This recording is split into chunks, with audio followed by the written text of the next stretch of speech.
menganggap bahwa menjadi seorang male feminis, itu pun istilah yang sekarang kontroversial, tidak memerlukan kecerdasan akademik. Karena menjadi feminis adalah panggilan etis. Jadi dalilnya bukan kita belajar secara akademis, metodologi feminisme, lalu kita jadi feminis. Sebaliknya, karena kita dipanggil oleh peradaban untuk memperbaiki konstruksi justice, maka kita berupaya untuk menghadirkan metodologi. Jadi jangan dibalik itu. Jadi ethical imperative dictates theoretical methodology itu. Itu mesti jelas dulu dari awal. Jadi, karena ada panggilan etis, karena ada semacam imperatif etis, maka teori feminis dielaborasi. Bisa dapat ya poin itu pertama. Oleh karena itu, yang kita sebut sebagai, atau pertanyaan tadi dari Abi, mungkin nggak seorang laki-laki mengoperasionalkan feminis ethics itu? Bukankah laki-laki seolah-olah ditakdirkan untuk menjadi predator perempuan itu? Kata Aristoteles, perempuan itu sebetulnya laki-laki atau anak-anak yang bertubuh besar itu. Jadi statusnya tetap anak-anak. Dan kita lihat bahwa seluruh versus di dalam filosofi, perempuan selalu bukan sekedar dilecehkan, tapi dianggap sebagai separuh orang. Dan di dalam sejarah pergerakan perempuan, sampai 50 tahun lalu beberapa negara tidak memberi hak kepilih pada perempuan. Tapi itu bisa Anda pelajari di dalam sejarah. Yang saya ingin percakapkan dengan teman-teman di sini adalah problem tadi. Bisa nggak seorang laki-laki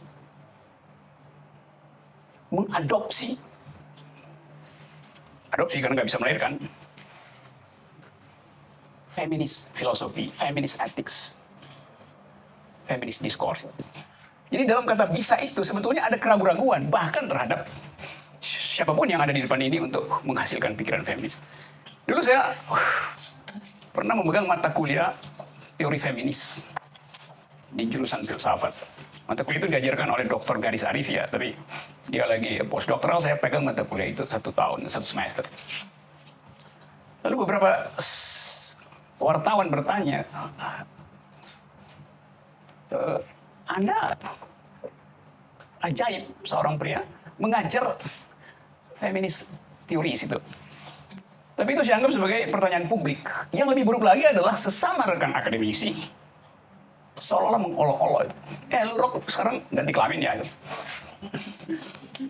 Saya bilang, saya nggak ganti kelamin, ereksi saya sempurna, bahkan lebih sempurna dari saudara itu. Saya ganti cara berpikir itu.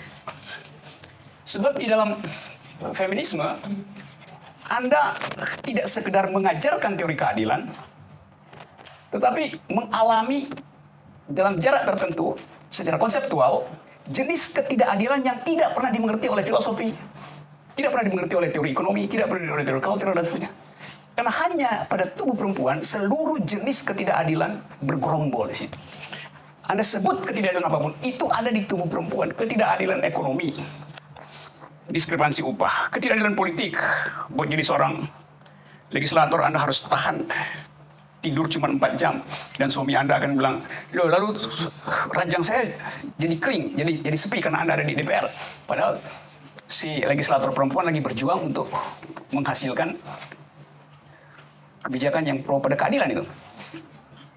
Anda ambil misalnya ketidakadilan seksual, itu adanya pada perempuan. Kalau Anda laki-laki, Anda orgasme, Anda bisa berteriak sepuas-puasnya itu, sehingga satu RT tahu Anda orgasme. Tapi kalau perempuan, dia mesti tutup mulut itu, supaya tetangga nggak dengar itu, atau bahkan kamar sebelahnya nggak dengar.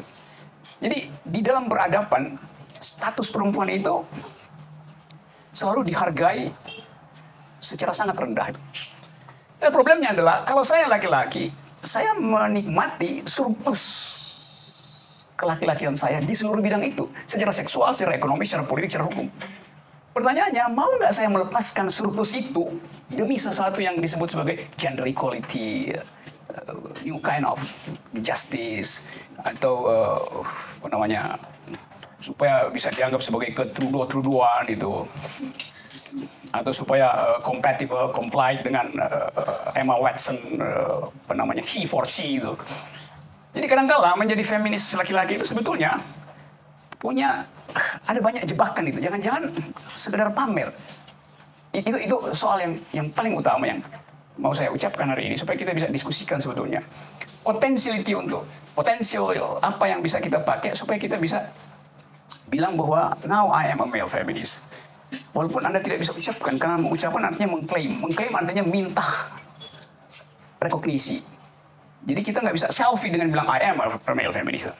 Itu paradoksnya. Jadi bagian itu yang pertama kali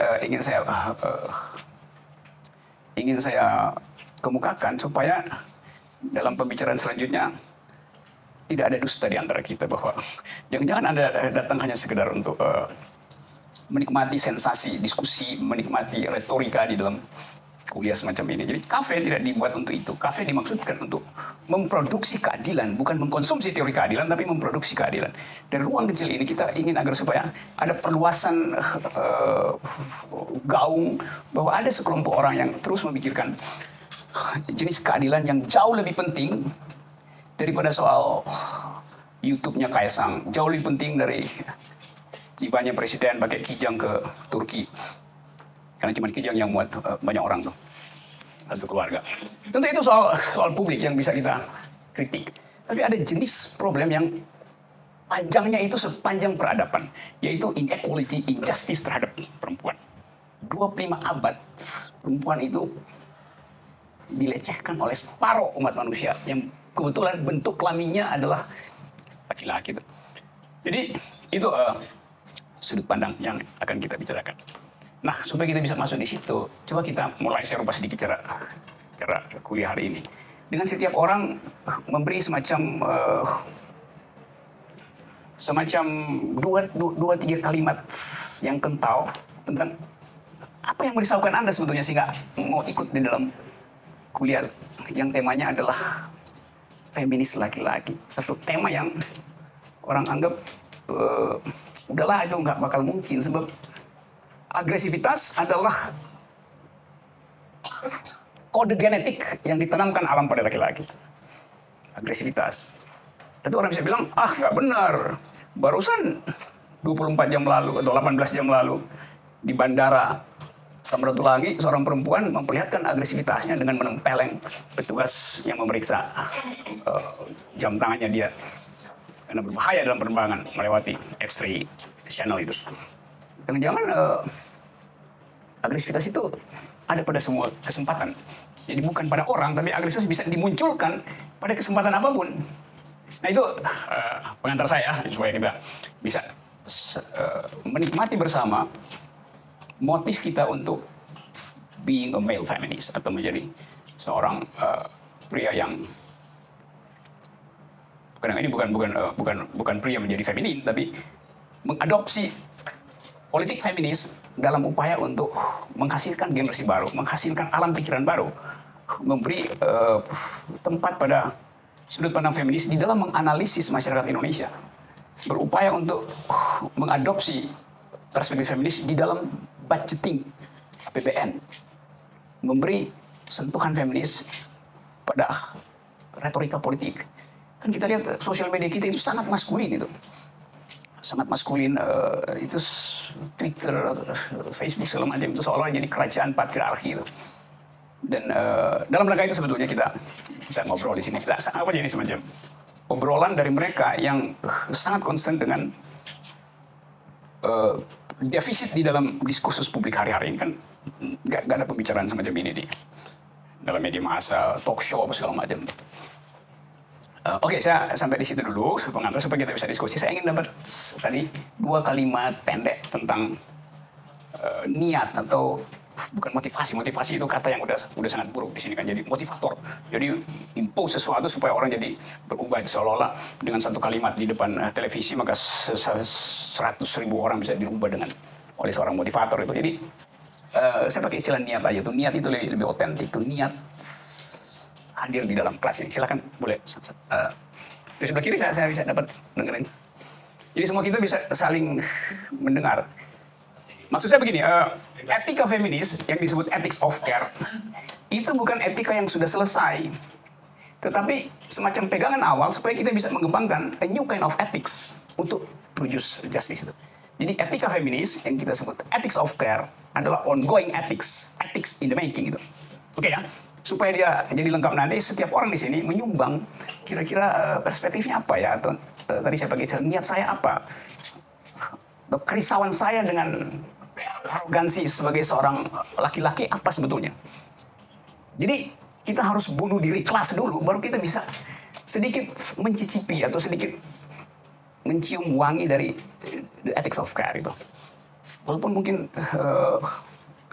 juga banyak menipunya karena orang tadi hanya ingin dapat label bahwa oh dia sekarang feminis loh, ngerti segala macam supaya bisa tune in dengan global ideas itu. Do you speak feminism? Yes, I do speak feminism. Lalu besoknya dia gamparin pacarnya.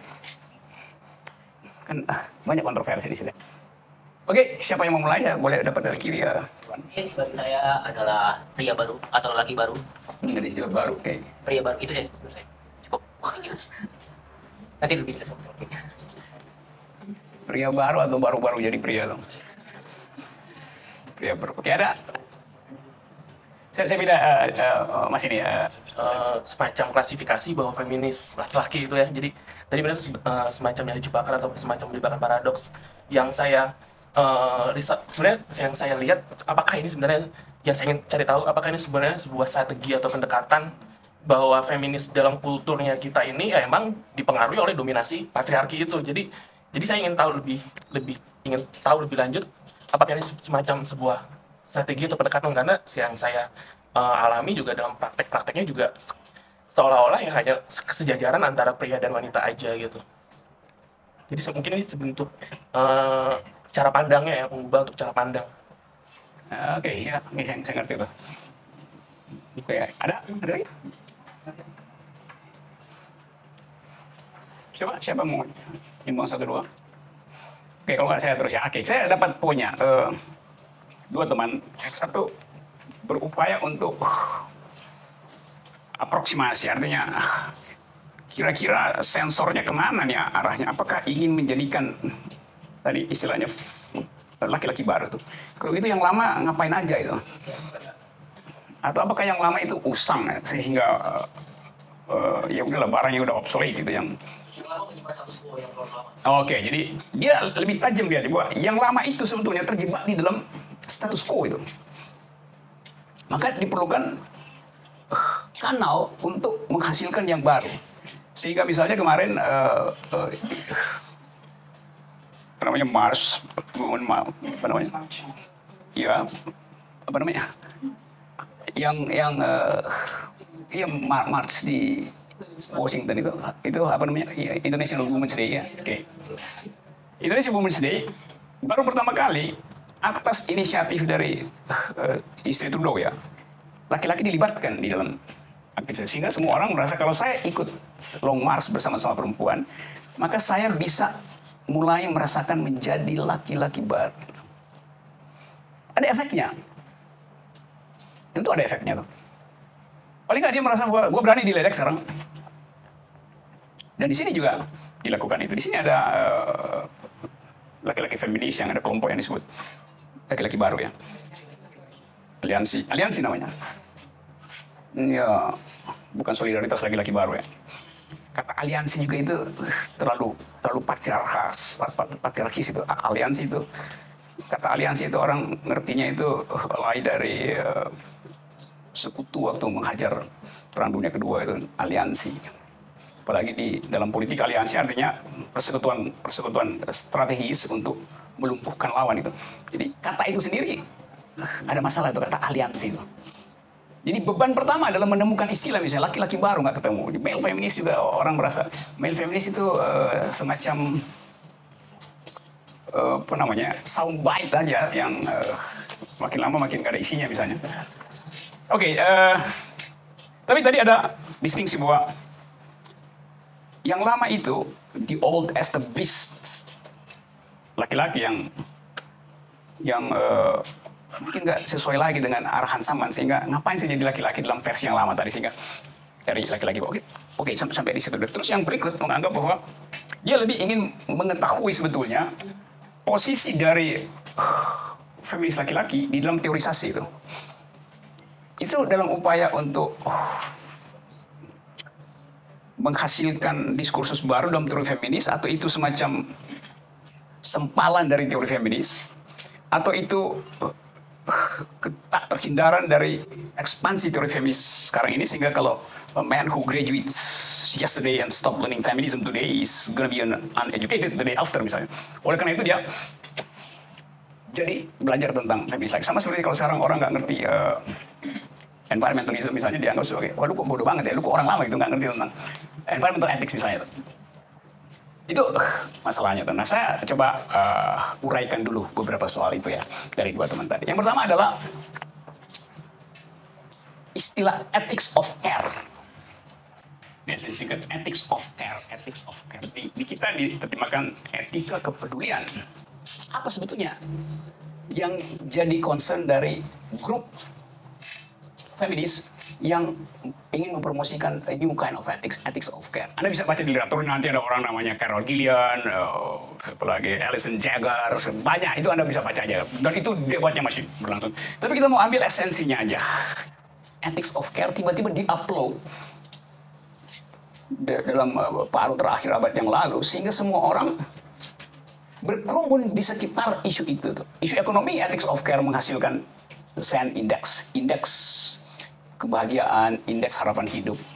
Sehingga orang nggak bicara lagi soal GDP misalnya buat mengukur kesejahteraan, tapi pada, yuk bahagia nggak sih itu? Distribusinya terbagi dalam kategori gender apa enggak? Lalu ada gender mainstreaming budgeting gitu.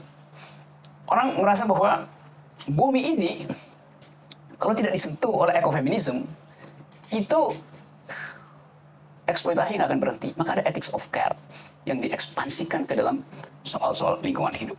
Politik itu kalau nggak ada affirmative action itu akan jadi semacam pertarungan di antara dua blok laki-laki itu. Laki-laki yang marah dan laki-laki yang sedang berkuasa itu. Maka diajukanlah kaukus perempuan. Tetapi yang ingin kita persoalkan hari ini, atau yang paling nggak saya ingin minta pendapat saudara-saudara adalah, apakah caring itu esensi seorang perempuan? Sehingga ada teori ethics of care. Dari mana ada ethics of care?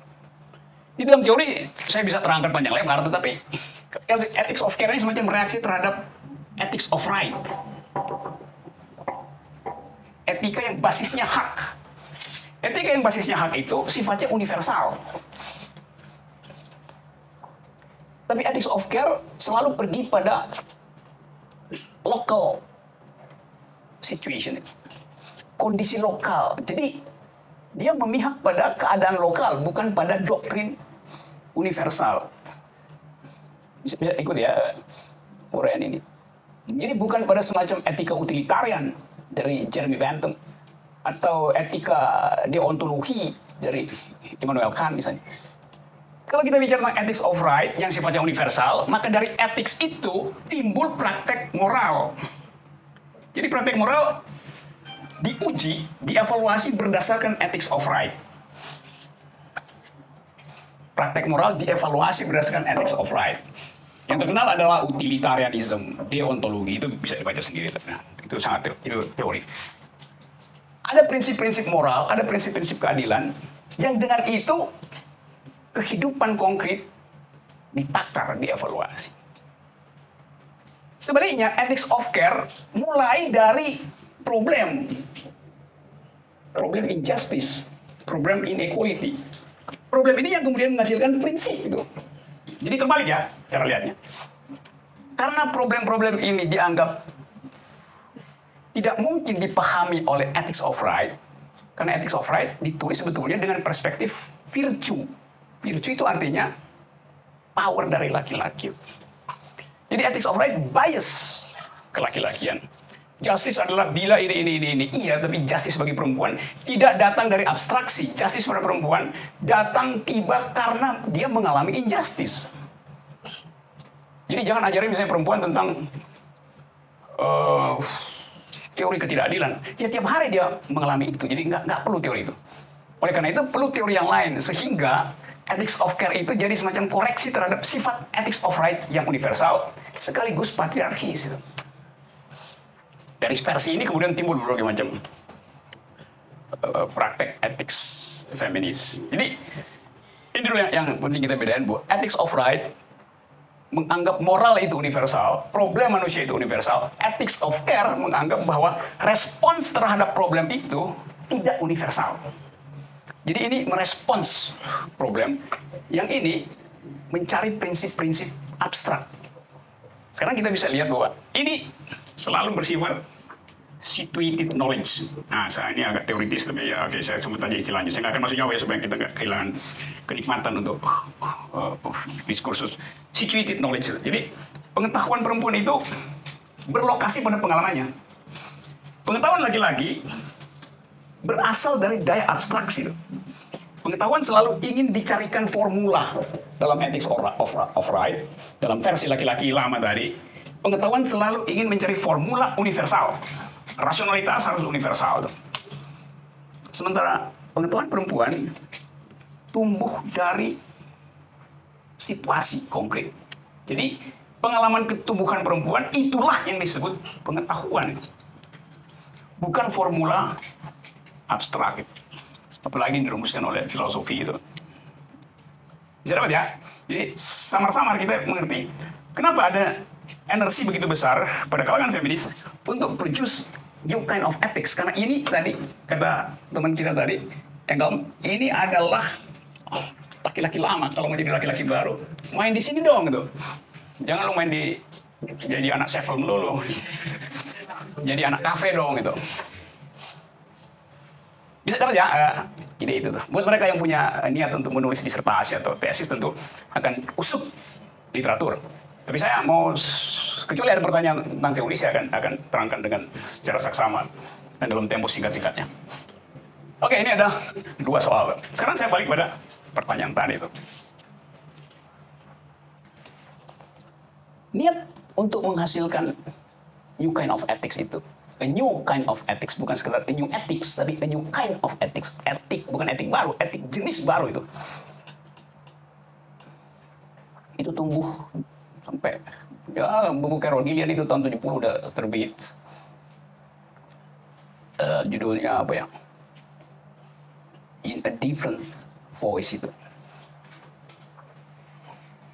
Justru karena dia menganggap bahwa tidak mungkin etika itu, kita tahu etika bukan etiket ya, etiket itu tata cara bergaul. Etika artinya prinsip-prinsip pengatur problem moral. Tidak mungkin etika itu dibuat sama antara laki-laki dan perempuan. Karena itu different voice itu. Voice perempuan itu lain dengan voice laki-laki. Sama sih, kalau saya lagi bicara, sebetulnya saya nggak pakai ethics of care. Karena saya berupaya untuk mengatur suara saya supaya terlihat utuh vokal itu. Saya berupaya untuk mengatur tata bahasa saya supaya kelihatan koheren. Supaya konsisten itu. Saya berupaya untuk mengucapkan kalimat secara logis. Jadi sekarang pun saya nggak jadi seorang feminis karena saya memakai bahasa laki-laki. Saya memakai grammar laki-laki. Saya memakai cara berpikir laki-laki. Saya berupaya supaya kalau Anda bertanya saya harus bisa jawab dan jawaban itu harus benar-benar final itu.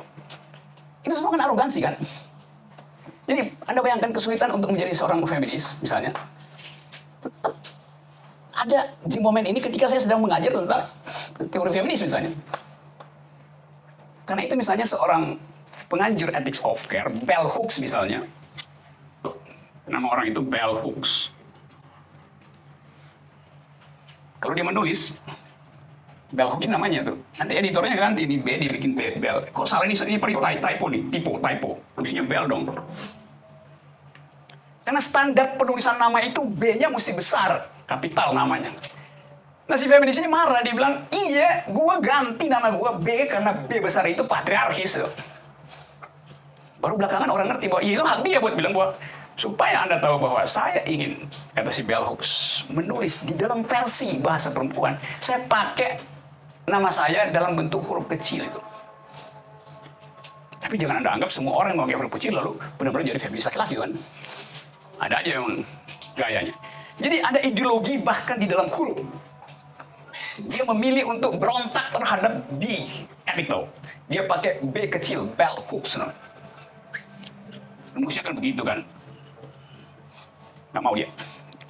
Jadi sejauh itu perkembangan ethics of care, yaitu berupaya untuk mengambil, bukan konfrontasi tapi mengambil inisiatif untuk menjadi otentik dengan menyusun sendiri jalan pikiran, yaitu jalan pikiran feminis. Di Prancis, upaya itu dilakukan secara sungguh-sungguh oleh sekelompok yang memakai nama Psyche et Politique itu.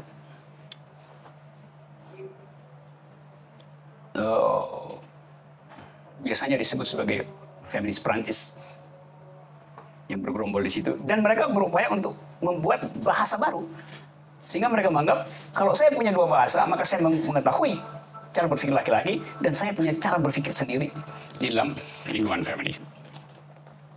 Helen Sisu,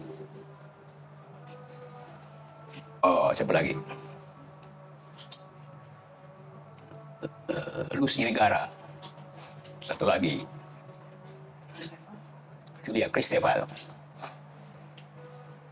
Lalu orang bilang, iya tapi you kan memakai teori itu dengan mengutak-ngatik psikoanalisis Lacan gitu. Yang adalah seorang laki-laki. Jadi Anda bayangkan, sumber pengetahuan pun, dia mesti layani orang yang cemburu karena pikiran laki-laki, filsuf psikoanalisis paling berpengaruh di Prancis namanya Jacques Lacan, diambil alih oleh perempuan, lalu dianggap tidak otentik. Jadi bayangkan, upaya untuk merevolusioner bahasa pun dicurigai sebagai tidak otentik. Jadi berat sekali untuk menghasilkan feminist ethics di dalam upaya itu. Nah, oleh karena itu, ada semacam pesimisme. Sekarang ada pesimisme luar biasa.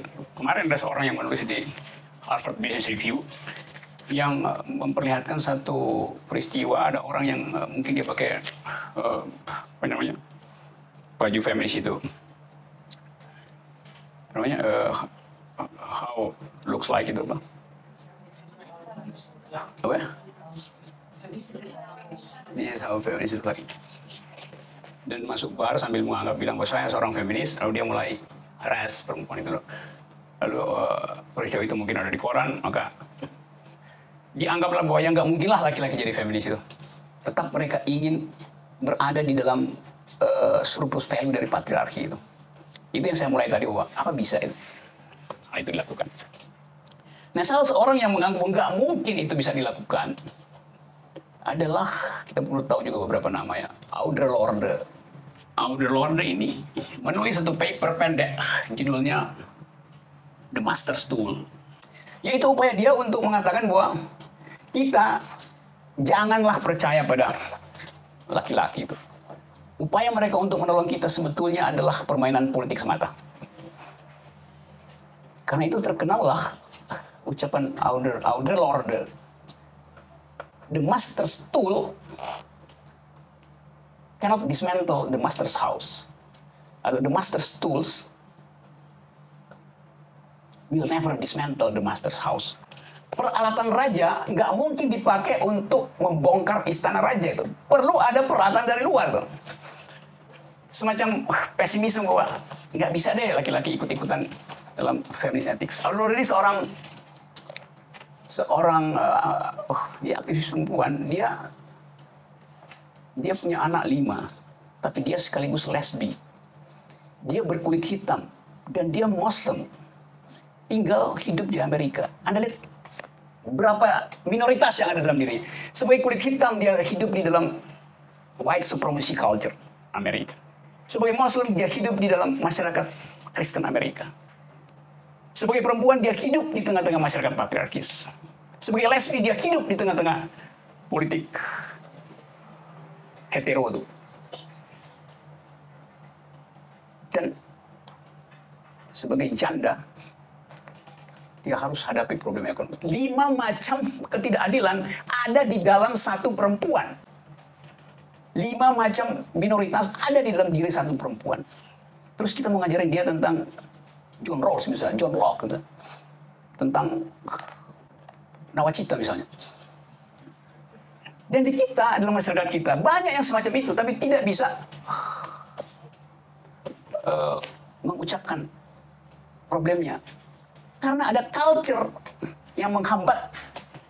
Itu bahwa perempuan harus menerima nasibnya, jangan mengeluh itu.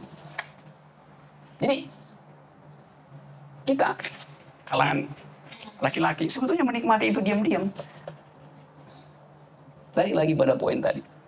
Dapatkah kita menjadi seorang male feminist? Pertama-tama adalah memahami apa itu tadi ethics of care. Secara biologis nggak mungkin laki-laki mempraktekkan ethics of care. Sebab dia nggak punya pengalaman pertama untuk caring, yaitu mothering. Gimana you mau care kalau you nggak pernah tahu cara membagi diri lu dengan bayi lu misalnya? Perempuan punya kemampuan divisibility, membagi tubuhnya, membagi nutrisinya dengan si bayi. Dia bagi dua tubuhnya. Laki-laki oleh alam tidak diberi fasilitas itu. Jadi secara ontologis laki-laki nggak mungkin tahu apa itu caring. Dia tahu dorong-dorong kereta bayi itu.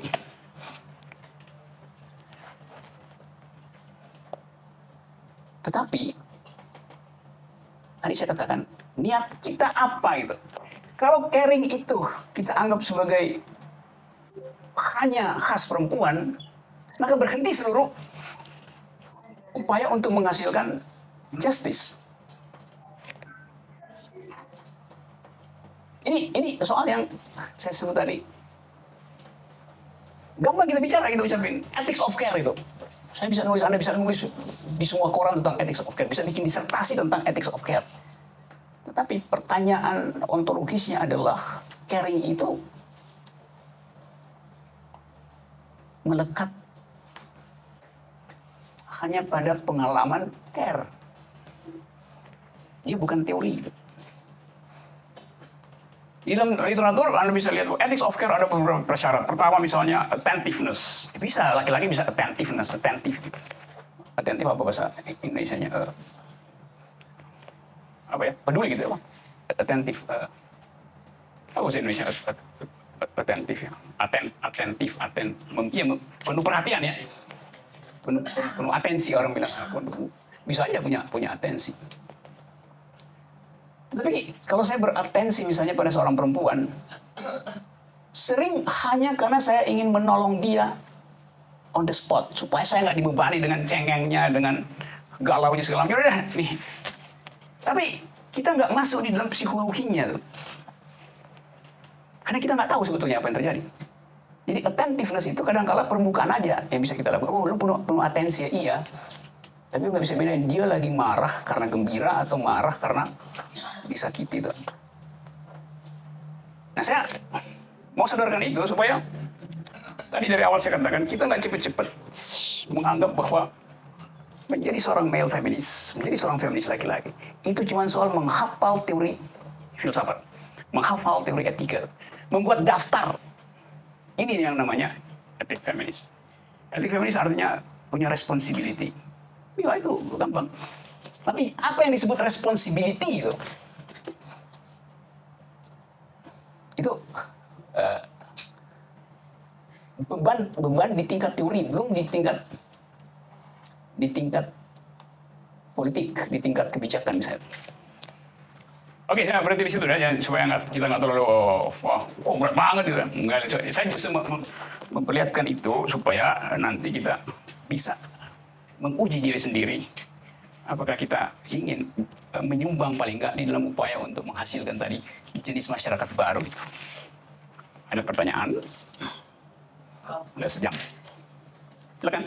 Saya nggak terlalu banyak tahu tentang feminisme, cuman dari tadi yang Bapak deskripsikan tuh kayaknya tuh sifat dasar dari laki-laki tuh kayak nggak ada bagus-bagusnya gitu loh. Termasuk yang tadi Bapak bilang tuh yang kayak menanganin alam juga harus ada biofeminis ya. Apa hakikat laki-laki tuh kayak menghancurkan, mengeksploitasi? Ya itu yang, karena ya memang pengetahuan saya tentang feminis praktis nggak ada. Toh kenyataannya, terus Bapak bilang juga laki-laki itu sebenarnya basically nggak punya kemampuan untuk caring karena nggak pengen tahu Okay. sebenarnya. Pengetahuan Sarah tentang feminis sama seperti pengetahuan saya tentang ginekologi. Terbatas.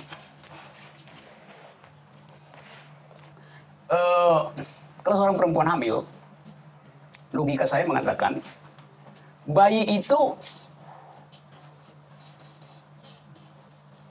di taking care oleh ibunya karena dia adalah unsur yang sama dengan rahim. Bayi dan rahim itu satu kompleks. Karena itu suhu si bayi bisa diketahui melalui suhu ibunya. Detak jantung si bayi juga bisa diketahui melalui detak jantung ibunya. Kan dia ada di dalamnya kan, sama kan? Misalnya secara fisika kalau dia lain, itu frekuensinya tabrakan lalu menimbulkan gelombang aneh itu. Kan mesti ritmenya sama kan, ritme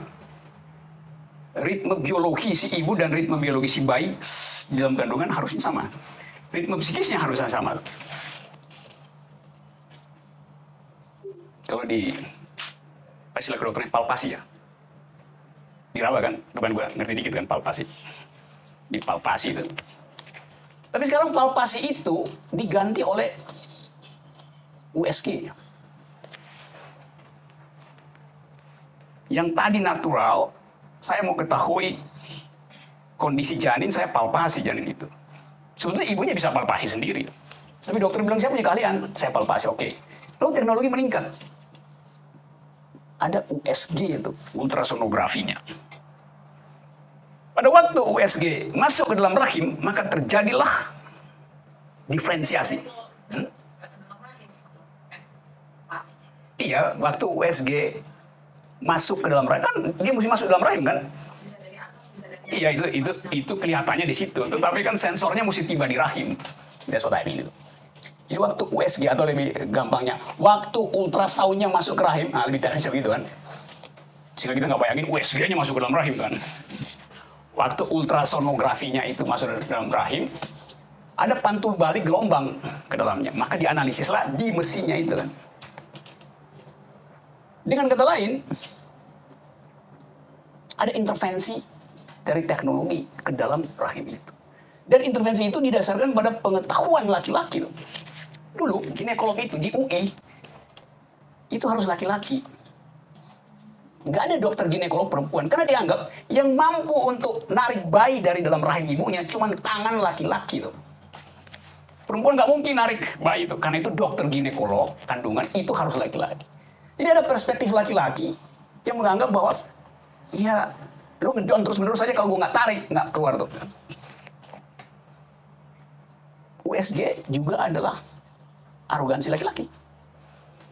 Ada industri yang ingin agar supaya teknologinya tiba di rahim perempuan karena kepentingan kapital. Jadi dari awal kapital sudah ada di rahim perempuan melalui apa yang disebut USG. Sekarang kita lihat misalnya ibu yang terbaring di rumah sakit waktu mau melahirkan, dia tidak lagi memiliki rahimnya. Rahimnya dimiliki oleh 3 orang laki-laki. 1 dokter USG, 1 dokter ginekolog, 1 dokter anak. Jadi 3 jenis pengetahuan beroperasi di dalam rahim perempuan. Secara filosofis, kalau kita bikin analisis radikal, artinya ada band boys yang menentukan nada dasar rahim laki-laki. Nada dasar rahim perempuan. Sekarang kita lanjutkan. Bayinya lahir. Lalu ada rejim tentang pembatasan penduduk. Maka dipaksalah rahim itu untuk dipasang IUD itu. Atas nama efisiensi ekonomi. Kan mesti jalan kan di beberapa negara kan.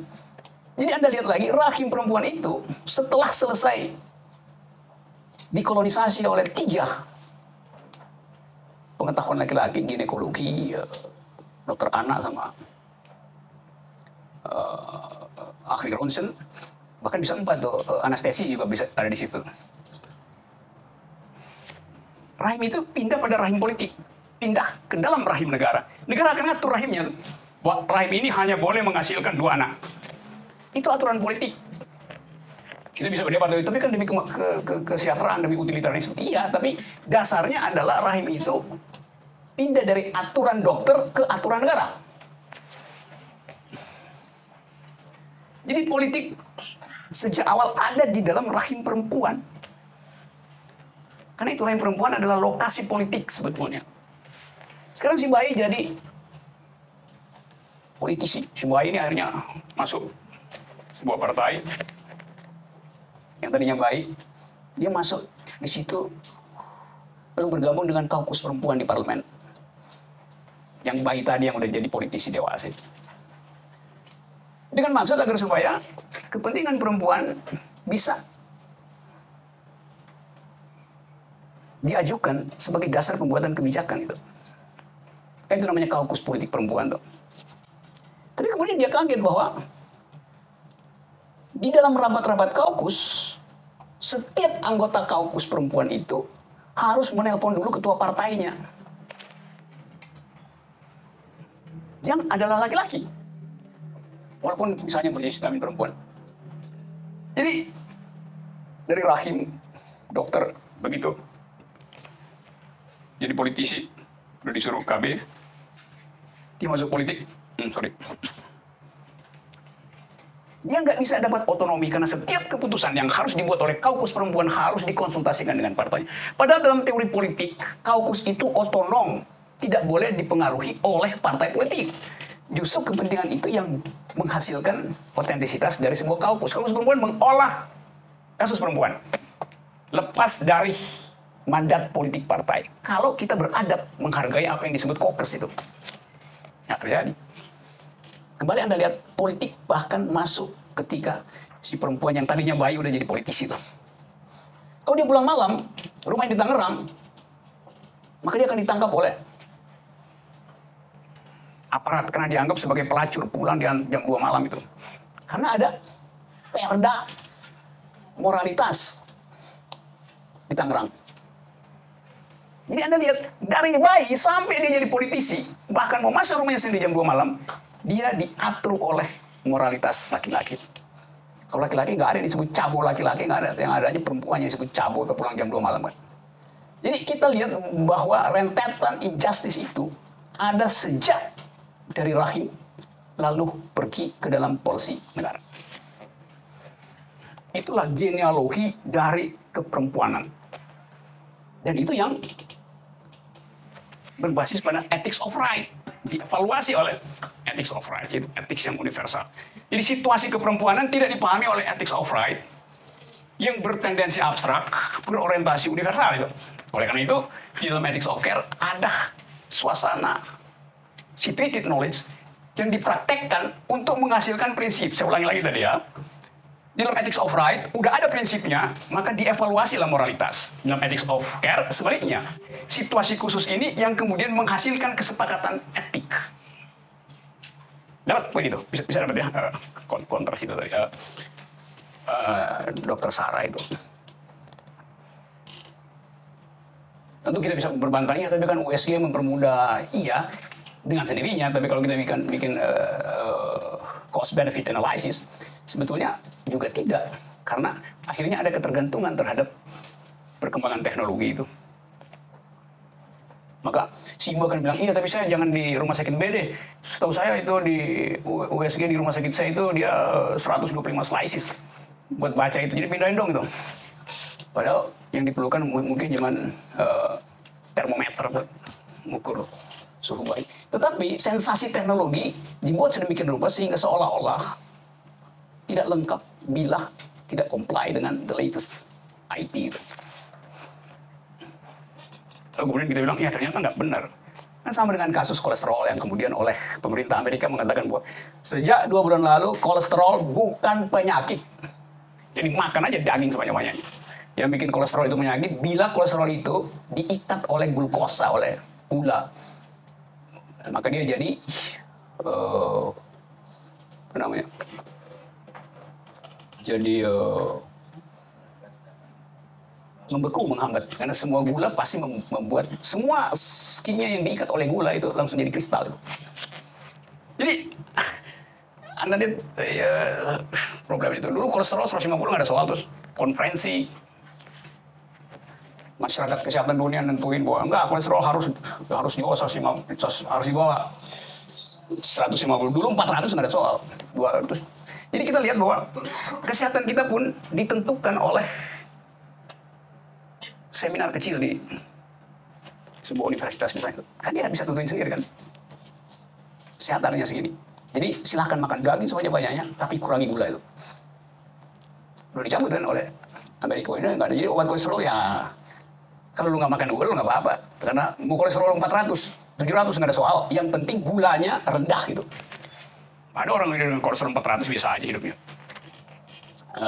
Apalagi kalau naik gunung. Gitu. Jadi kita lihat sebetulnya deceiving, pemalsuan dari industri. Industri itu dikendalikan oleh sistem patriarki. Dari awal industri adalah patriarki itu. Ya kita bisa sebut beberapa yang pengecualian, misalnya body shop misalnya kan ada. Ya tapi tetap segala macam, Pak. Oke, ada soal lain. Dapat ya poin tadi ya. Silakan. Jadi jika case-nya seorang laki-laki straight yang mengadopsi newborn baby. Nah, di sini saya ingin nanya, apakah si laki-laki ini sudah dapat dikatakan dia dekat atau at least sudah mengexerciskan ethics of care tadi? Maksud saya di sini dia sudah menjalankan fungsi motherhood yang seharusnya seorang perempuan jalankan kan? Atau case lainnya adalah sepasang gay yang memang mereka mengadopsi anak.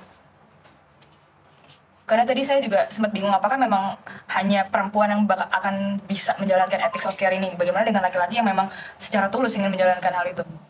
Iya itu tadi saya katakan kalau kita lihat dari segi ini ethics of right, itu rights-nya dia. Di sini belum ada, tapi di beberapa negara terakhir di mana yang di ini Vietnam apa yang Jerman kayak itu Taiwan ya, iya Taiwan. Itu ethics of right. Tapi saya katakan tadi, kasus di dalam moral cases di dalam feminism itu mesti dilihat lapisan konteksnya, lapisan teks, lapisan konteks. Jadi saya nggak tahu, ya boleh aja kita mungkin iya, tapi mungkin dia tahu bahwa dia mau investasi pada si bayi itu. Ya care, ya nggak tahu, mungkin bukan itu care-nya. Dia care atas harta bendanya, kalau dia punah nanti. Harta bendanya tiba kemana? Oleh karena itu diadopsi anak. Jadi kita mesti hitung itu. Orang yang menghitung harta benda mau kemana itu utilitarian ethics, bukan ethics of care. Motif di depan talk show adalah dua laki-laki adopsi anak untuk memberikan ethics of care. Kita nggak tahu. Saya nggak mau bilang iya supaya kita punya daya critical analysis terhadap problem-problem semacam itu. Sama seperti cerita saya tadi bahwa seorang laki-laki masuk kafe dengan now I am a male feminist itu. Lalu seorang perempuan yang duduk di pojok gitu kan. Ya jadi saya nggak tahu, kecuali Anda kemudian terus Anda probing, Anda kupas motifnya dan Anda coba kontroversikan itu bahwa apa sebetulnya di belakang. Karena itu saya katakan tadi, ethics of care yang otentik itu tidak mungkin dipakai oleh laki-laki. Karena di dalam ethics of care yang dipraktikkan laki-laki, di dalamnya ada persembunyian politik, strategi, taktik, reasoning, segala macam. Jadi dia bukan otentik sebetulnya, karena ada kalkulasi. Tapi buat, give the benefit of the doubt terhadap dua orang itu, oke, kita anggap oke aja, comply itu. Dan sama seperti orang yang tiba-tiba bilang saya seorang homo, saya seorang lesbian. Iya, ya oke itu coming out oke. Tapi di dalam deklarasi itu apa sebetulnya motifnya? Apa sebetulnya pesan politik dari deklarasi kalau saya bilang now I am a male feminist? Deklarasi itu sendiri patriarkis. Bagian akhir nanti kita coba rapikan ya. Saya masih sodorin kontroversi aja dari tadi supaya kita tidak cepat-cepat ingin mengkonsumsi feminist ethics, karena justru nanti palsu itu, jadi show off aja, baik laki-laki maupun perempuan. Nah, yang saya maksud tadi, saya awali tadi yang terlambat, kafe itu bukan untuk menghasilkan seorang analis, tapi seorang etikus tuh. Menjadi feminis bukan paham teori feminis. Jadi bukan kecerdasan akademis yang diperlukan untuk jadi seorang male feminis, tapi kecerdasan etis. Oke, ada yang lain?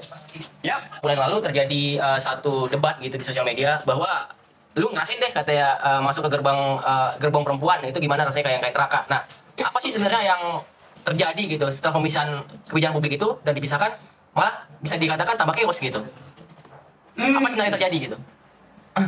Karena saya memang nggak pernah masuk ke gerbong itu gitu. He for she, kata Emma Watson. Maksudnya begitu kan? Kalau itu didalilkan dari awal pada publik. Tetapi pemerintah kan bereaksi aja seolah-olah dengan memproteksi perempuan, maka dianggap negara ini udah feminis karena gerbongnya bisa.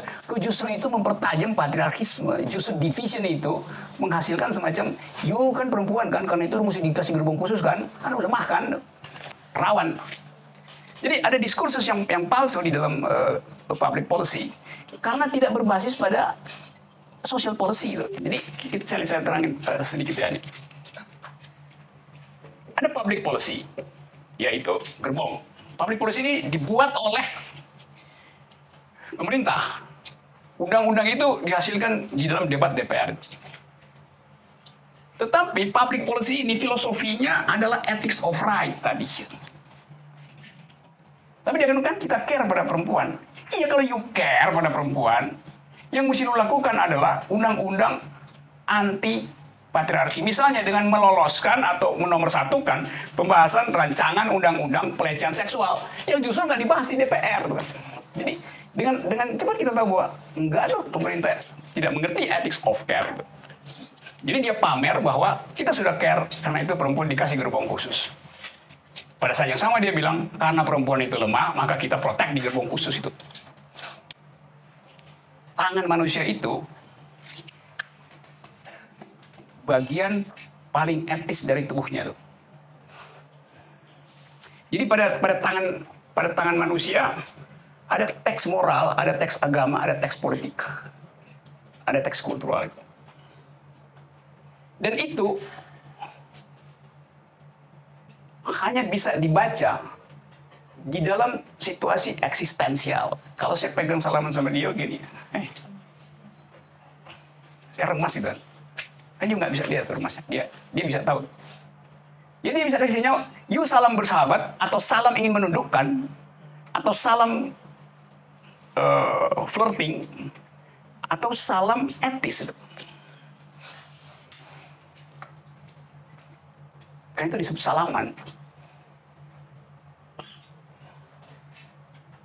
Kalau cium pipi lebih teknikalitas kan. Tek tek tek. Jadi lu berbisik sesuatu tuh. Tapi salam tapak tangan manusia kan seluruh rahasia peradaban ada di tapak tangan manusia.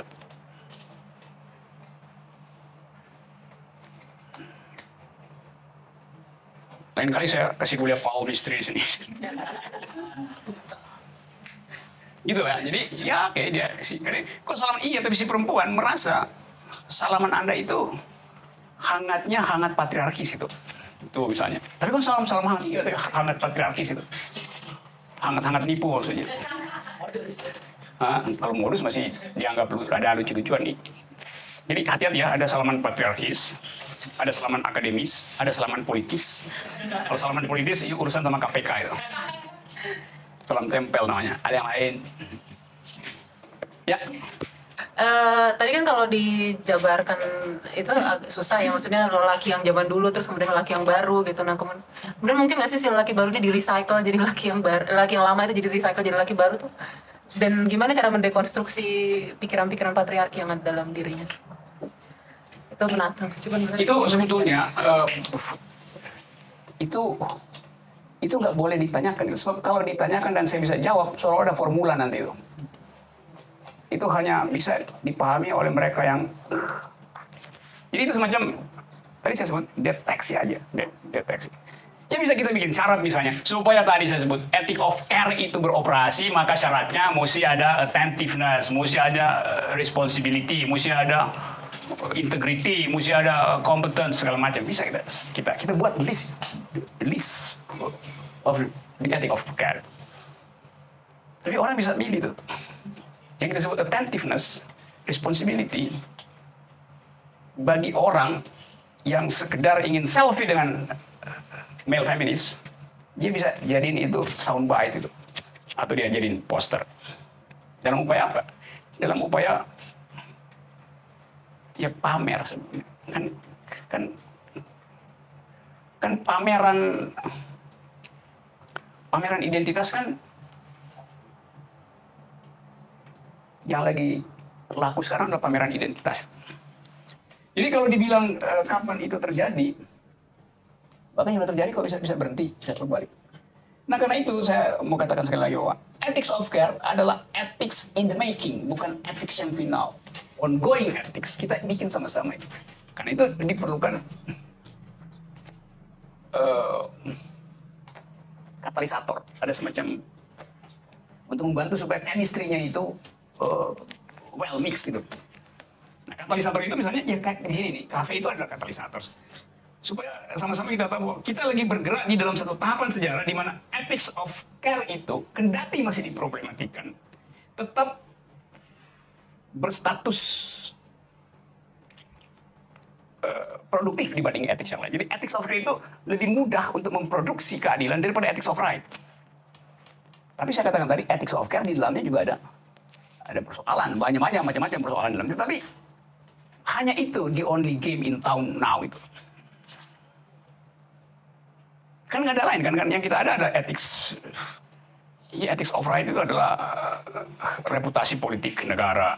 Ada morality yang basisnya adalah teokrasi itu nggak kompatibel. Coba kita lihat lebih apa namanya bird's eye view gitu ya, dari atas itu.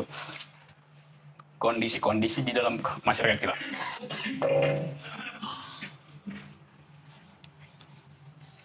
Supaya kita bisa lihat potensi untuk menghasilkan ethics of care tadi di dalam keadaan masyarakat sekarang, atau kita perlu revisi hukum atau apa aja gitu, bisa coba lihat. Kalau masyarakat itu kita lihat secara ideologis, ada masyarakat yang sekuler itu, ada masyarakat yang teokratis. Selalu dalam sejarah ini ada terus itu. Bukan negara ya, saya bilang kondisi masyarakat yang ingin agar supaya soal-soal akhirat dipisah dengan soal politik. Ada yang menganggap bahwa politik dan akhirat itu harus nyatu. Sekuler, teokratis. Ada masyarakat yang plural, ada yang monolitik gitu. Bisa dapat ya istilah-istilah ini. Yang monolitik, yang majemuk ini. Karena coba kita lihat bisa masyarakat kita hari ini. Atau saya mulai dulu dengan di mana ethics of care bisa kita investasikan gitu. Di dalam lahan mana kita bisa menginvestasikan ethics of care? Ethics of right, genealoginya adalah perintah Tuhan. Dasar dari etika patriarki adalah karena dianggap laki-laki itu adalah imago Dei. Apa namanya itu imago Dei? Citra dari Tuhan. Karena itu semua orang mengasumsikan Tuhan itu laki-laki. Jadi etika patriarki itu dasarnya adalah di sini nih, etika laki-laki itu. Patriarki selalu memerlukan hierarki itu. Hierarki tertinggi adalah doktrin ketuhanan. Kalau saya kasih nama ini ya, ini F1, F2, F3, F4.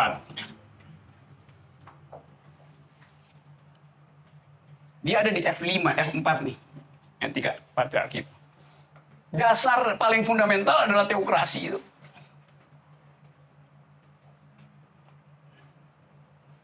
The law of the father. Di dalam politik dia memerlukan hierarki, karena itu etika patriarki selalu suka pada politik yang monolitik itu. Dapat poin itu. Sekarang kita mau operasionalkan countervailing force dari gerombolan ini, dari kartel laki-laki ini, kartel politik laki-laki, kita mau kasih semacam balancing force-nya, atau bahkan countervailing force-nya, kontra etiknya itu. Kita sebut tadi ethics of care.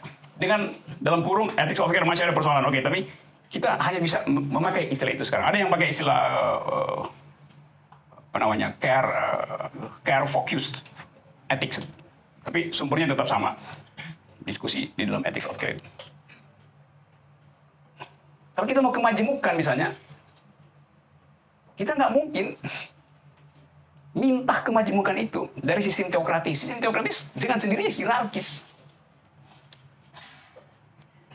Kita bisa pindah ke sini, plural, ethics of care. Iya, plural kita ingin, tapi tetap ada variabel teokratis. Kita mau pindah ke sini, sekuler, terpisah. Iya, tapi ada monolitik. Ya, kita cuma bisa mengoperasionalkan ethics of care itu di dalam F2. Feminis 2.0 gitu. Jadi kita cuma bisa bikin ethics of care itu produktif bila dia bekerja di dalam sistem kebudayaan dan sistem politik di sini, di mana society-nya plural, ideologinya adalah non-teokratis. Sekarang pertanyaannya, kompatibel nggak ini dengan kondisi masyarakat sekarang? Kita bisa bikin 3 dimensi ya, Cartesian, ini, tapi buat kampanye kan begitu kan. Masyarakat kita tetap bahkan masih di sini kira-kira. Kalau kita lihat misalnya, bagaimana keadaan masyarakat kita? Teokratisnya segini, monolitiknya segitu, pluralnya segini, sekulernya segini. Ini kondisi Indonesia hari ini. Kenapa Trudeau bisa lakukan itu? Kenapa Emma Watson bisa he4C? Bisa, nggak ada problem, sebab itu ada di sini tuh. Kanada tuh udah di sini tuh. Kita di sini nih. Dikit-dikit penodaan agama. Tapi kalau di sini itu sebenarnya agama yang mendekati politik atau politik mendekati agama? Tergantung headline Rakyat Merdeka Online. Atau tulisannya untuk jaga suara gitu.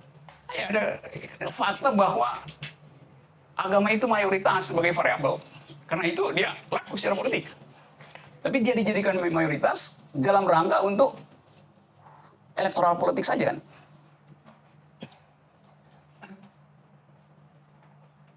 Coba kita analisis ya nih. Ini kita ada di sini. Ini kafe nih. Kafe mau di sini nih. Kafe Abi Gina Kafe AG. Sementara keadaan hari ini per hari ini kira-kira begini nih. Jadi kita mesti naikin ini pelan-pelan, ini geser sini pelan-pelan. Jadi ada energi untuk bikin itu makin sempit, bikin itu makin sempit. Atau langkah alternatif, ini diekspansi ke situ, ini diekspansi ke situ.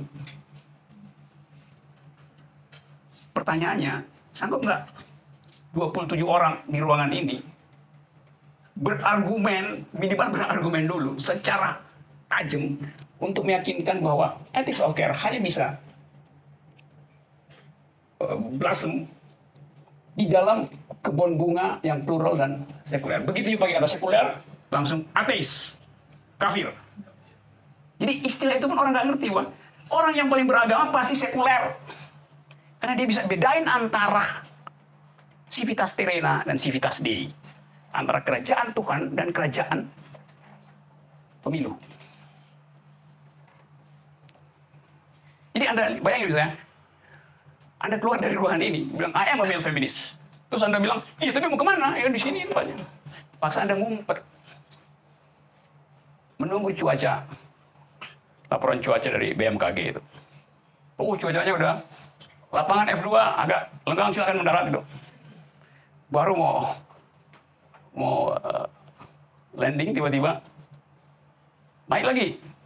Kenapa? Ada serombongan yang datang ke bandara dan ngamuk-ngamuk. Itu dalilnya. Tetapi saya katakan tadi, energi itu harus lebih besar dari kecemasan kita terhadap keadaan. Kalau enggak, ini jadi kuliah doang, bukan aktivitas transformatif itu. Padahal male feminist artinya mentransformasikan tadi dari yang the old established pergi pada the new kind of laki-laki. Ada pertanyaan?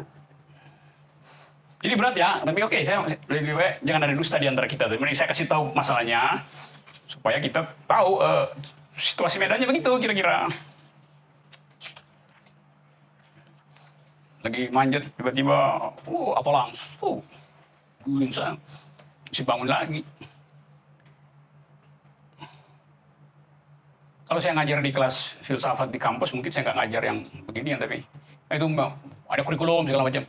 Tapi jurnal perempuan dirancang untuk memproduksi demokrasi, bukan mengkonsumsi. Di luar kita cuma jadi konsumen demokrasi, itu mesti produce demokrasi, produce feminist thought, produce ethics of care. Paling nggak dari lingkungan kecil tadi. Nah itu memerlukan tadi saya sebut konsistensi di dalam reasoning dan konsistensi di dalam judgment. Yang pertama terkait dengan bagaimana seolah-olah banyak jebakan gitu ya, banyak ranjau ketika seorang laki-laki dikatakan male feminis, bahkan penyebutan male feminis atau segala macam label maupun dibilang lama, baru, modern, postmodern dan sebagainya itu kayak sebenarnya seolah-olah ada upaya bagaimana laki-laki itu berusaha untuk memahami care-nya si wanita yang sebenarnya itu tidak mungkin gitu kan, utopis jadinya. Nah sebenarnya apa ya? Ada nggak sih sebenarnya kayak semacam pendekatan yang lebih dialog gitu ya, dalam arti kan kayak semacam dikotomi ya, dua kutub gitu ya. Sebenarnya ya tadi ada yang tools tadi kan, ada yang laki-laki, sebenarnya itu nggak bisa. Jadi sebenarnya penyebutan male feminis, bahkan ya sebenarnya feminis itu ya laki-laki dan perempuan itu sendiri gitu. Itu yang pertama. Yang kedua itu terkait dengan tadi ekspansi matrix tadi ya, yang F2 itu. Radikalnya apakah feminis ini perlu dijadikan sebuah agama baru? Maksudnya saya coba ini aja ya, yang radikal gitu maksudnya. Dalam berarti kan teokratis dan mono, jadi kayak semacam ya, jadi ujung-ujungnya akan jadi sebuah doktrin baru gitu, seperti itu. Makasih. Menurut Bertolt Brecht itu penulis naskah teater Jerman. Perubahan itu bisa dimulai dengan menonton yang absurd. Karena itu teaternya Bertolt Brecht disebut Theater of the Absurd. Tapi si Brecht ini Marxis. Kita bisa produksi juga semacam teater absurd di dalam upaya untuk meloloskan ethics of care ke dalam masyarakat yang masih patriarkal, junto monolitik, junto teokratis.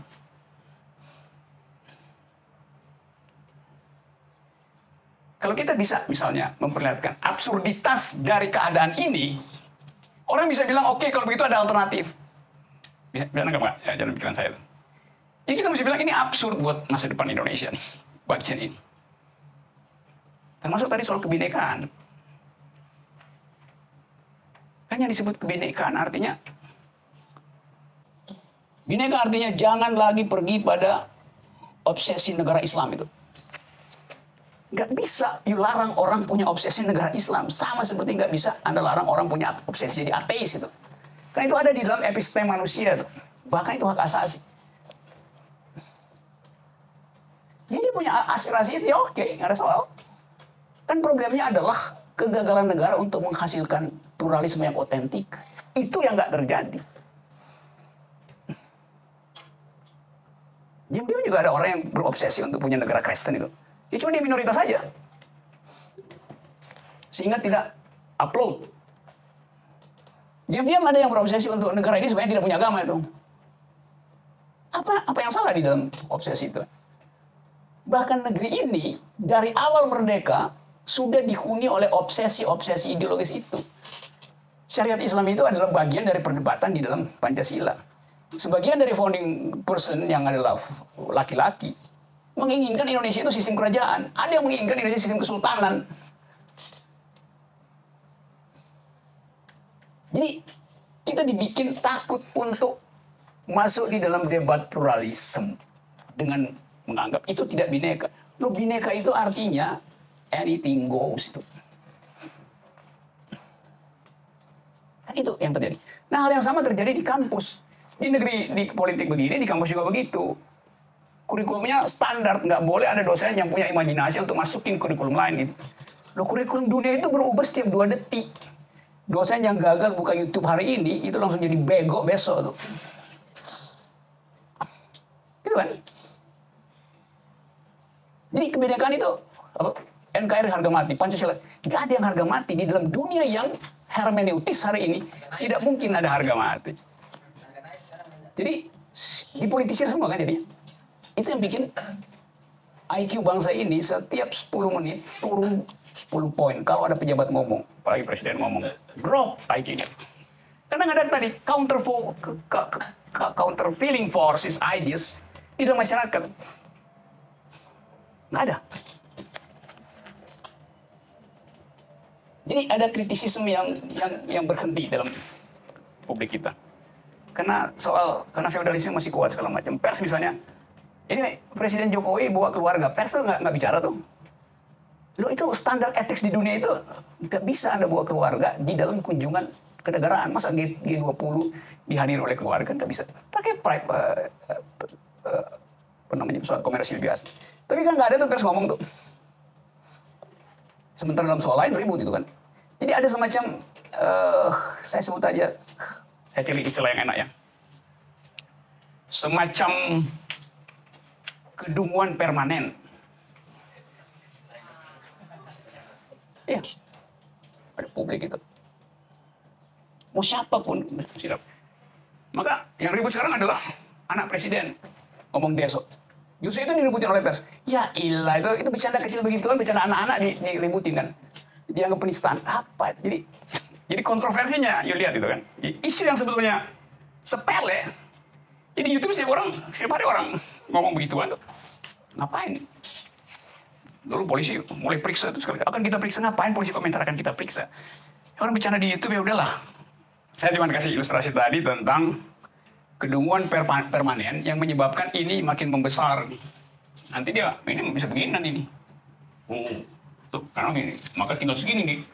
Apa itu etika feminis? Apa itu ethics of care? Nih, ethics of care, kill.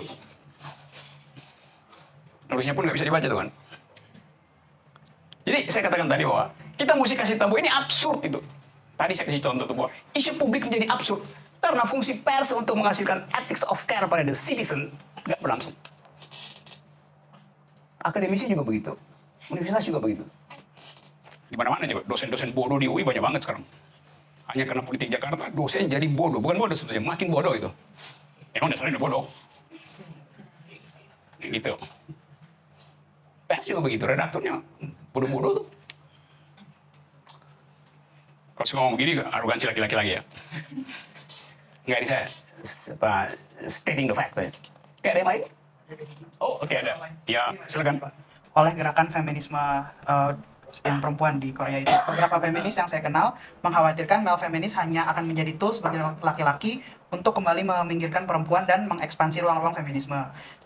Pada akhirnya laki-laki kembalilah yang akan menjadi center poin feminisme itu tadi. Selain itu ada sejumlah kejadian pula di mana laki-laki mendeklarasikan dirinya sebagai feminis justru abusive dan seksis. Jadi bagaimana supaya male feminisme itu tetap bisa berkembang tapi tidak lantas kembali violent terhadap perempuan?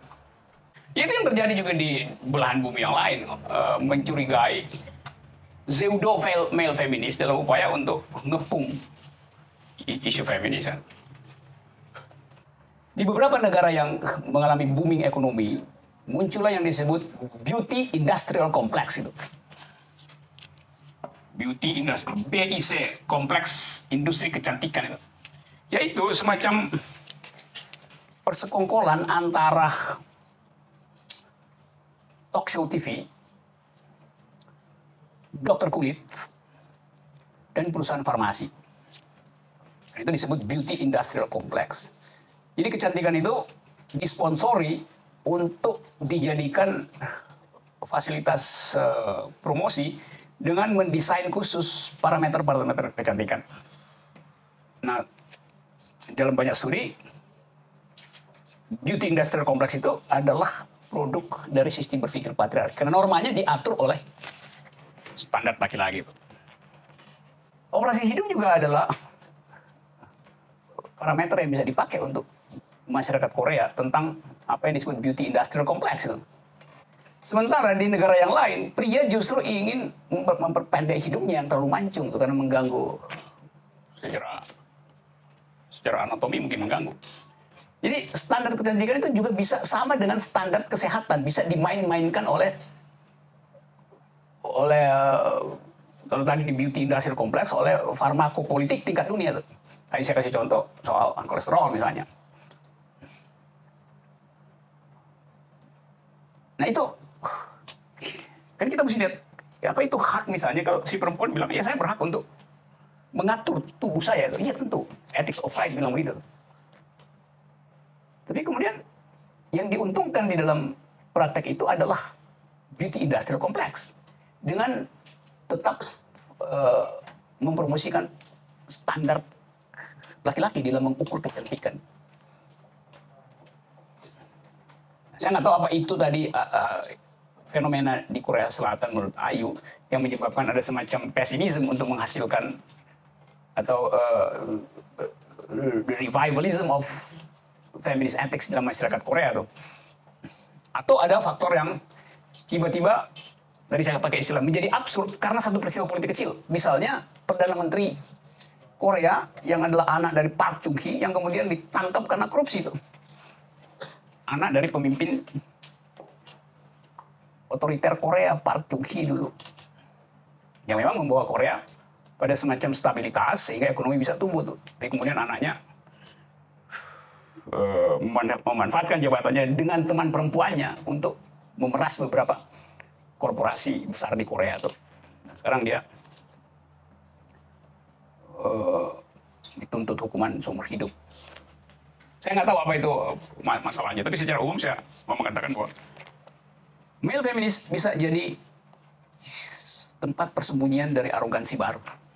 Itu yang mesti kita perhatikan sehingga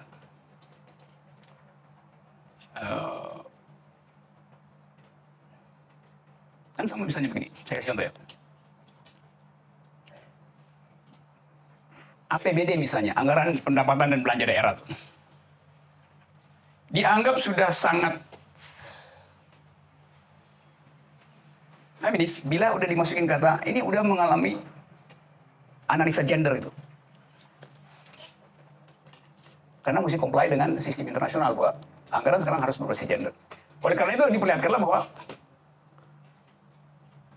kebijakan kesehatan di sebuah kabupaten misalnya sudah berbasis gender dengan memperlihatkan puskesmas ada di mana-mana.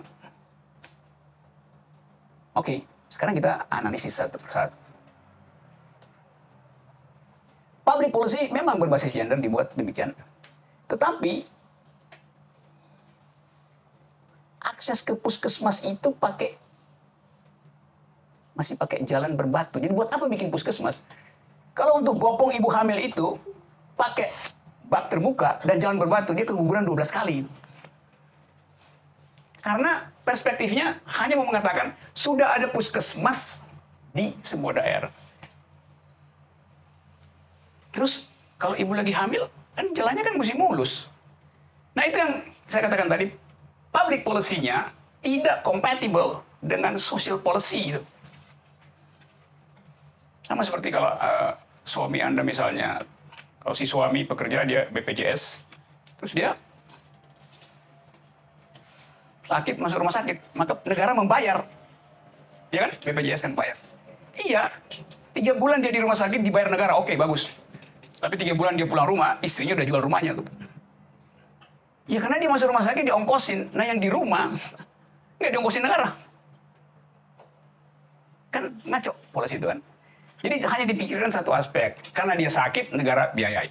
Dia nggak tahu bahwa yang sakit itu adalah breadwinner-nya rumah tangga, pencari nafkah. Karena itu mesti juga nafkah keluarga disuplai oleh negara.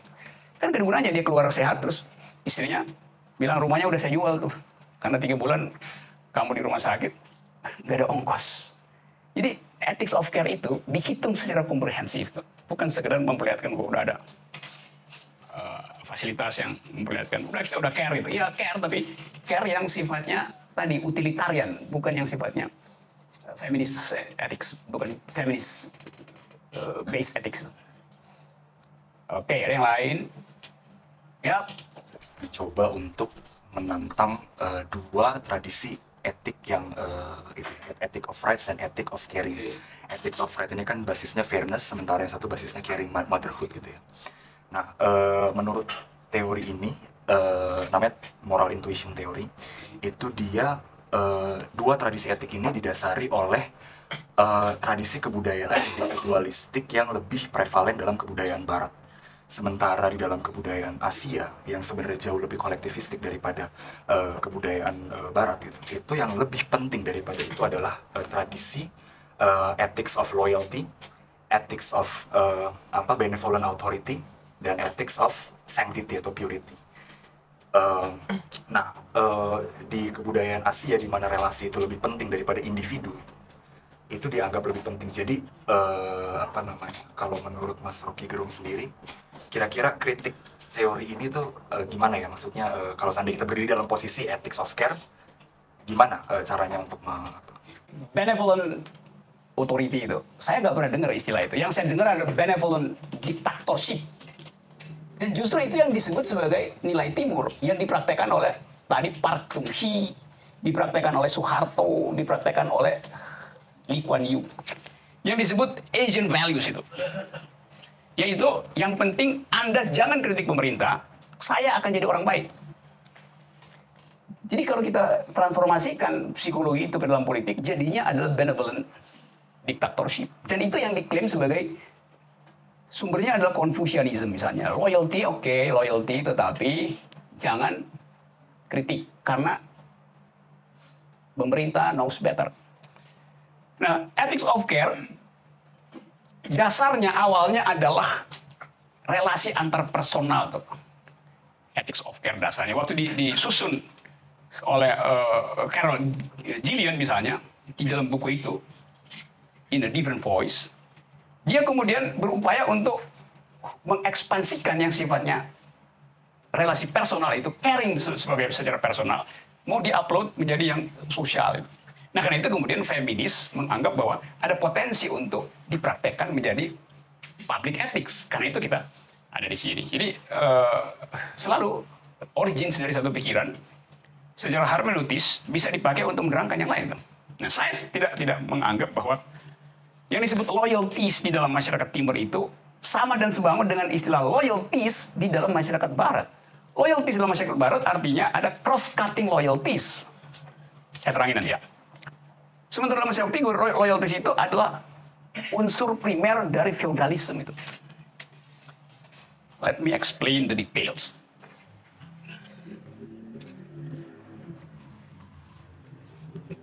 Kalau saya loyal pada Anda, basisnya adalah prinsip pacta sunt servanda. Dalam bahasa Latin namanya pacta sunt servanda. The pact must be served itu. Perjanjian itu harus dilaksanakan. Itu dasar dari loyal. Jadi saya loyal pada Anda, Anda loyal pada saya, karena diikat oleh prinsip ini, oleh moralitas ini. Pacta sunt servanda ini. Tetapi loyal di dalam pengertian timur itu loyal versi feodal, kan? Loyal karena ada hubungan patron klien itu. Kan nggak ada konsep individu kan di dalam masyarakat timur kan. Yang ada adalah kolektivitas atau komunitarianisme atau komunalisme itu. Jadi otonomi saya atau identitas saya hanya mungkin saya pelihara sejauh diizinkan oleh komunitas. Dan itu adalah patriarki. Karena apa? Karena ada pemimpin ada pemimpin komunitas. Di tingkat paling tinggi pemimpin komunitas itu namanya kepala suku, kiai. Apalagi?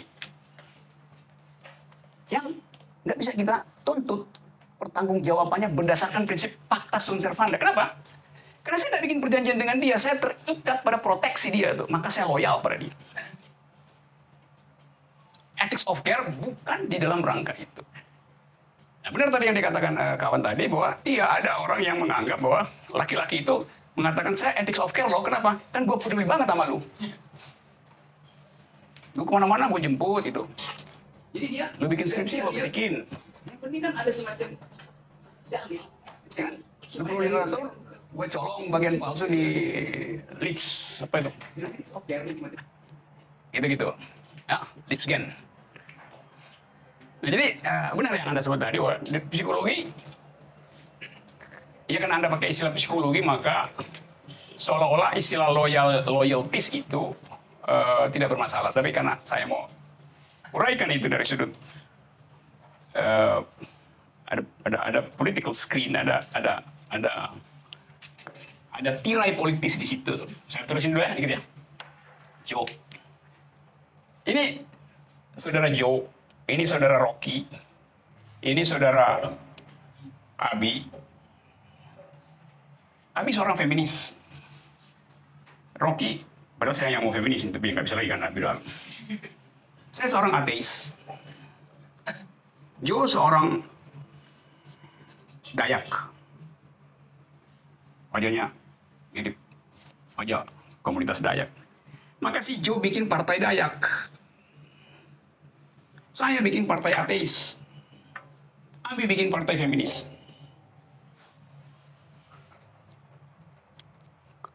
Masyarakat semacam ini adalah masyarakat majemuk yang tidak plural.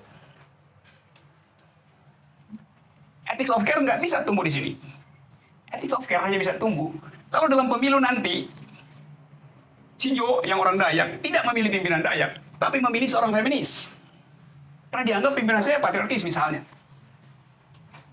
Atau saya justru tidak memilih seorang ateis karena saya memilih orang Dayak, karena gue lebih senang kehidupan alami orang Dayak misalnya. Jadi ada loyalitas silang dalam masyarakat. Ada cross-cutting loyalties itu. Loyalitas silang. Ini yang rasional tadi. Jadi psikologi tidak bisa mendeteksi ini. Saya bisa. Pertanyaannya adalah, jika ethics of care memiliki gagasan interdependensi antar subjek, dan dengan demikian subjek mengemban tanggung jawab terhadap orang lain atas pilihannya, apakah artinya nilai-nilai ethics of care menjadi sangat strategis untuk mendidik nilai-nilai toleransi, mitigasi konflik, atau upaya peace building? Lalu pertanyaan kedua, kalau misalnya ethics of care merupakan respon dari pengalaman, bagaimana laki-laki bisa mengadopsinya secara penuh? Gitu, Pak. Terima kasih. Yang kedua pasti nggak bisa. Karena dia udah mulai dengan satu postulasi. Kalau berdasarkan pengalaman. Laki-laki enggak. Laki-laki merumuskan injustice bukan atas dasar pengalaman. Tapi atas dasar doktrin-doktrin abstrak tadi. Karena dia dilatih untuk mengabstraksikan pengalaman itu. Jadi saudara Lola, saya mohon maaf, dimanapun Anda berada. Yang kedua itu saya nggak jawab, karena kecuali komentar kecil aja. Sama seperti problemnya tadi saya jawab siapa tadi ya. Kan itu ethics of care kan itu interpersonal tuh. Bagaimana dia mau diekspansi ke dalam konflik etnis misalnya, konflik agama, konflik negara, segala macam itu. Tadi saya terangin bahwa energi dari feminis justru untuk melebarkan daya eksplanasi dari ethics of care itu ke dalam wilayah-wilayah itu. Supaya ada cara baru untuk menghasilkan damai misalnya. Saya kasih contoh cepat-cepat ya.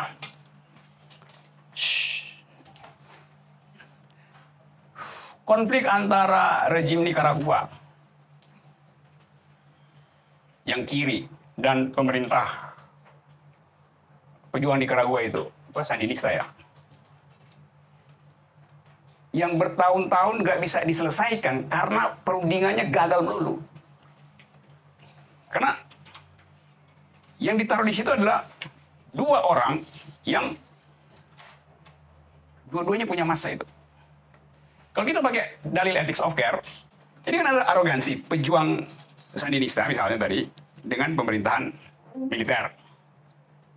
Dua-duanya bikin kesalahan, dua-duanya melakukan pelanggaran hak asasi manusia. Kalau dibikin versi ethics of right tadi, yang ini akan ngotot dia benar, ini akan ngotot dia benar. Kenapa? Karena nggak mau kehilangan muka dua-duanya. Maka dicari jalan lah. Bagaimana kalau ada pihak ketiga yang menentukan keadaan terakhir dari perundingan itu. Jadi dengan adanya pihak ketiga, maka si dua pihak ini, kalau dia dibilang salah, tidak langsung dari lawannya. Dapat nggak? Ini Abi sama Nopal nih konflik.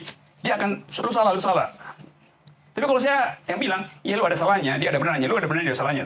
Dia nggak kehilangan muka, dia nggak kehilangan muka. Jadi mediasi itu bukan sekedar untuk menguji rights, tapi untuk menghasilkan rekonsiliasi. Di situ ethics of care bekerja. Hal yang sama terjadi dalam soal 65 sekarang yang apa namanya? Dua pihak bikin klaim bahwa terjadi pembunuhan massal, tidak terjadi pembunuhan massal. Dan nggak mau orang angkat pihak ketiga yang mampu untuk memberitahu bahwa you punya bagian yang benar, you punya bagian yang salah. Nah, tadi ethics of right selalu bekerja secara neither nor, either or atau neither nor gitu. Jadi dia nggak bisa lihat, yang penting kan ada semacam dalil kecil supaya dalil besarnya terbuka. Jadi pintu kecil itu nggak bisa dilihat.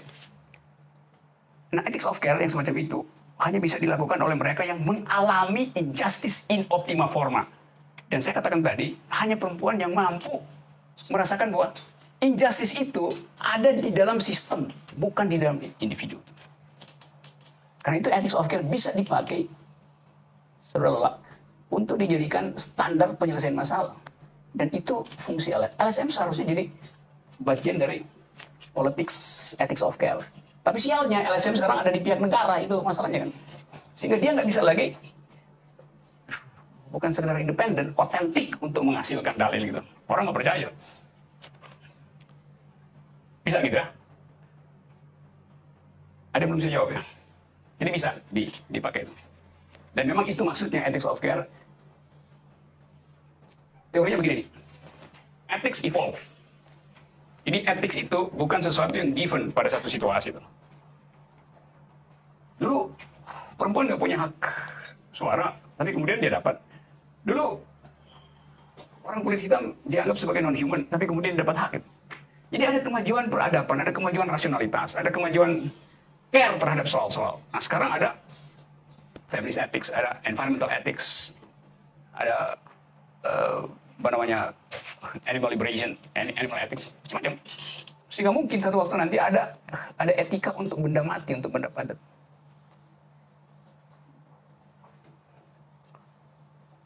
Hak sungai untuk berleku, hak bunga untuk mekar, hak mawar untuk wangi, hak mata untuk menangis. Itu satu waktu akan dijadikan etika publik.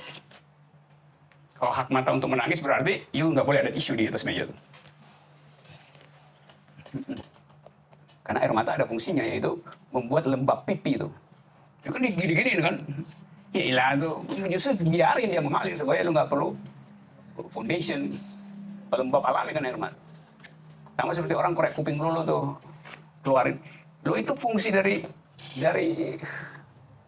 lemak telinga untuk melindungi Anda supaya kalau semut masuk telinga Anda, dia nggak akan tembus, dia akan terjebak di dalam lemak. Ini dibersih-bersihin kan. Sistem tubuh kita punya kemampuan untuk self-regulasi tuh. Jadi jangan korek-korek kuping gitu, atau pergi ke, apa namanya? Bukan pergi ke salon yang jauh pakai lilin disedot. Jangan deh, gua. Selain belajar filsafat, saya dulu belajar terapi kecantikan ya.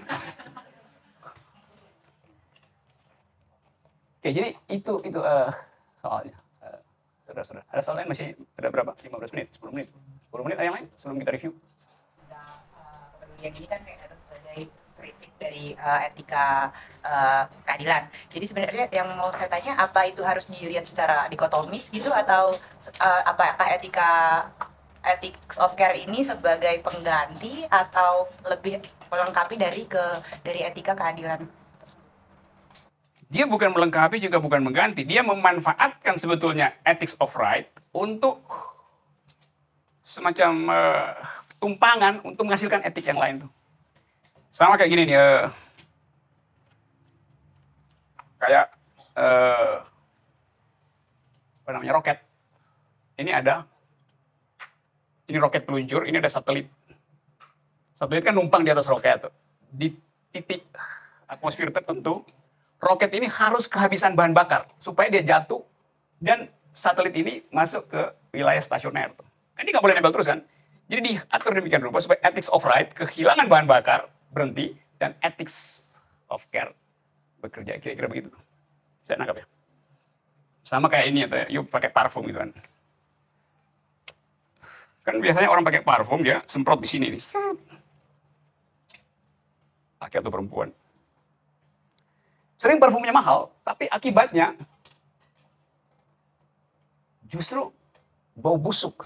Jadi saya bisa berdekat dengan seseorang. Parfum lu kok bau busuk ya? Enggak, ini parfum mahal. Ini tahu parfum mahal, tapi you nggak tahu cara memakainya itu. Karena parfum itu ada alkohol. Alkohol itu maksudnya untuk mengantarkan esens dari parfum itu tiba di kulit. Oleh karena itu mesti kira-kira 20-30 cm tuh.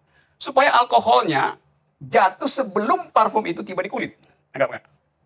Sebab kalau alkoholnya ikut kena kulit, alkohol akan membakar epidermis kulit. Maka bau busuk, bau terbakar kan. Jadi bayangin parfum dan kulit yang terbakar itu nyatu. Kan namanya norak kan. Dia nggak tahu cara pakai parfum walaupun mahal. Mesti dari jarak tertentu supaya tadi roketnya berhenti, baru satelitnya nyampe. Mesti pada jarak tertentu supaya ethics of right kehabisan energi, baru ethics of care nyampe. Mesti alkohol jangan sampai kena kulitmu agar supaya parfumnya tetap wangi. Gitu. Ada yang mau tanya soal parfum lagi? Jadi kira-kira begitu metafornya. Jadi ethics of right itu dipakai alas oleh ethics of care. Sebab nggak mungkin ethics of care itu datang tiba-tiba. Dia akan bilang, iya saya perlu itu karena ada soal rights di situ, ada soal sejarah di situ. Tapi saya nanti nggak perlu loh. Sorry ya, ethics of right. Bisa dibilang berarti ethics of care itu melampaui? Enggak, dia nggak melampaui. Dia kalau melampaui kan artinya dia masih ada ethics of right itu kan. Tapi ethics of right itu tadi memang harus berhenti karena dia udah obsolete sebagai ethics di dalam kehidupan. Tadi saya kasih contoh misalnya, etika publik itu ethics of right, tapi etika sosial ada ethics of care. Sehingga kalau mau pakai etika publik, oke, selesaikan penyakit si kepala rumah tangga itu, yang disebut kepala rumah tangga bisa laki-laki. Iya, selesai sakitnya, tapi rumah tangganya hancur karena ethics of care tidak diperhatikan oleh negara. Negara mesti care bukan sekedar pada si kepala keluarga yang sakit, tapi pada keluarganya yang tidak punya penghasilan selama dia di rumah sakit. Itu nggak dihitung dalam public policy. Itu yang bikin buruk. Jadi negara nggak bisa berpikir secara jurnal perempuan. Oke, saya kira itu. Jadi mulailah dengan upaya untuk bikin refleksi terus-menerus sebelum deklarasi gitu. Jangan kita deklarasi tapi kita begini.